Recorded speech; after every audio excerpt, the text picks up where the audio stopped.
Hello students, स्वागत है आप सभी का मेरे यूट्यूब चैनल आदि सर की मैथ्स में। हम पढ़ रहे थे पैरेललोग्राम के बारे में। टाइप 4 के बाद आज हम पढ़ेंगे टाइप 5। अगर आपने पार्ट 2 और पार्ट 1 नहीं देखा है तो जाके उसको देख लें और सीख लें। हम पैरेललोग्राम पर बेस्ट क्वेश्चंस करवा रहे हैं। तो देखो ध्यान से, 5th टाइप का क्वेश्चन आपके पास आएगा कि आपको एक पैरेललोग्राम दिया हुआ रहेगा और पैरेललोग्राम में यहाँ से यहाँ तक की लेंथ 16 है, यहाँ से यहाँ तक की लेंथ x + y है, यहाँ से लेकर यहाँ तक की लेंथ 20 है और यहाँ से लेकर यहाँ तक की लेंथ y + 7 है। तो क्या दिया हुआ है आपको? एक पैरेललोग्राम दिया हुआ है और पैरेललोग्राम में डायगोनल्स के बारे में दिया हुआ है। तो पैरेललोग्राम में डायगोनल से रिलेटेड प्रॉपर्टी क्या होती है? याद करो, डायगोनल से रिलेटेड प्रॉपर्टी होती है कि diagonals are bisect each other. Bisect का मतलब होता है बराबर पार्ट में डिवाइड करना, मतलब जे इसकी वैल्यू जितनी होगी उतनी ही क्या होगी, x + y की होगी। तो ध्यान दो, हम क्या निकालना है इसमें? हमें निकालना है x की वैल्यू और हमें निकालना है y की वैल्यू। तो x की वैल्यू और y की वैल्यू कैसे निकलेगी? ये जितनी 20 की वैल्यू होगी उतनी ही y + 7 की होगी। तो हम लिखेंगे y + 7 = 20 और ब्रैकेट में लिख देंगे रीज़न कि डायगोनल्स आर बाइसेक्ट, कि डायगोनल्स जो होते हैं वो बाइसेक्ट करते हैं ईच अदर, एक दूसरे को। मतलब विकर्ण जो है एक दूसरे को क्या करते हैं, समद्विभाजित करते हैं। तो ये हो गया y 20 प्लस का 7 इधर आएगा तो माइनस का, तो y की वैल्यू कितनी आ जाएगी आपके पास?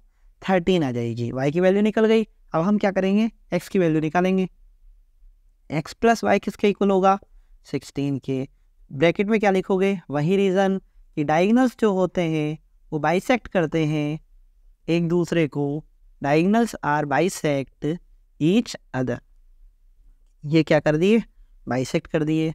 x की वैल्यू हमने फाइंड करनी है और y की वैल्यू अभी हमने निकाली। कितनी आई थी y की वैल्यू? 13। तो y की जगह हम क्या रख देंगे? वैल्यू रख देंगे 13। x की वैल्यू निकाल देंगे 16 - 13, तो x की वैल्यू आपके पास आ जाएगी 3।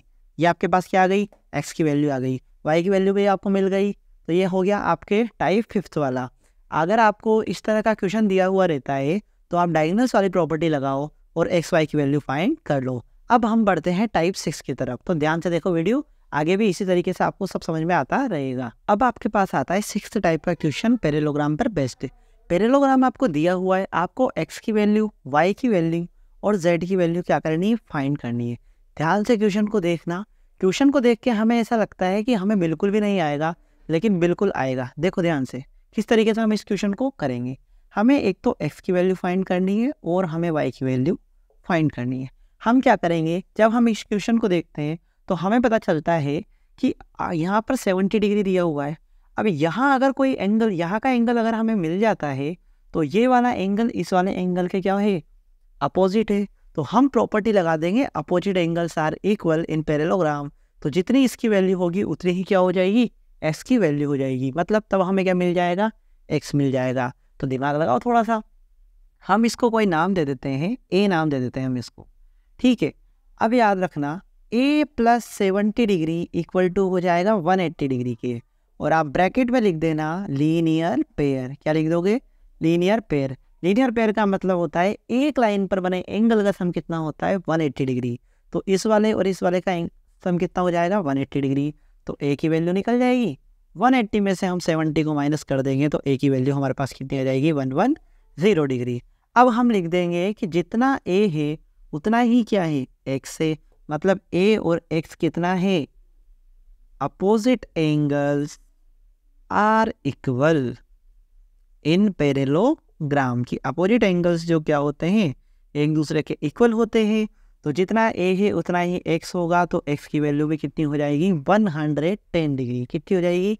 110 डिग्री। हमें x की वैल्यू मिल गई। अब हमें किसकी वैल्यू चाहिए? y की और z की वैल्यू चाहिए। अब थोड़ा सा दिमाग लगाओ, जितना y है उतना ही क्या है? 40 डिग्री। मतलब y किसके इक्वल है? 40 डिग्री के। ये कौन सा एंगल हुए? ये हुए अल्टरनेट इंटीरियर एंगल। कौन से हुए? Alternate interior angle. ये अल्टरनेट इंटीरियर एंगल होते हैं, इसलिए इसकी वैल्यू भी कितनी हो जाएगी? 40 डिग्री हो जाएगी। जितना ये होगा उतना ही ये होगा। अब थोड़ा सा दिमाग लगाओ, ये वाला z, y और a, इन तीनों का सम जो होगा वो कितना होगा? z + y + a, तीनों का सम 180 डिग्री होगा। क्यों? क्योंकि ये क्या बन रहा है, एक ट्राइंगल बन रहा है। क्या बन रहा है, ट्राइंगल। यहाँ पे नया नाम दिए हुए रहेंगे आपको ABCD, तो आप क्या करोगे, ब्रैकेट में लिख दोगे कि ट्राइंगल AB और C, ट्राइंगल ABC, बस इतना सा लिख देना और कुछ लिखने की आपको ज़रूरत नहीं है। तो Z की वैल्यू कितनी है ये आपको क्या करनी है, फाइंड करनी है, बिल्कुल करनी है। Y की वैल्यू कितनी निकली, 40 निकली। A की वैल्यू कितनी है, 110 डिग्री, और इन सब का सम कितना होगा, 180 डिग्री। तो Z की वैल्यू कितनी आ जाएगी, 180 डिग्री, माइनस कर देंगे 110 और 40 कितना होगा, 150। तो आपके पास Z की वैल्यू कितनी आ जाएगी, 30 डिग्री आ जाएगी। ये आपकी Z की वैल्यू निकल गई, ये आपकी Y की वैल्यू निकल गई, और ये आपकी X की वैल्यू निकल गई। टाइप 6 का भी मैंने आपको करवा दिया। इतने ही टाइप के क्वेश्चंस बनते हैं आपके पैरेललोग्राम पर बेस्ड। अगर आपको ये सारी की सारी वीडियोस अच्छी लगी हो, समझ में आ गए हो सारे क्वेश्चन, तो प्लीज़ वीडियो को लाइक कर दें और चैनल को सब्सक्राइब करना ना भूलें, ताकि आने वाली वीडियोस की नोटिफिकेशन आपको टाइम पर मिल सके। Thank you guys.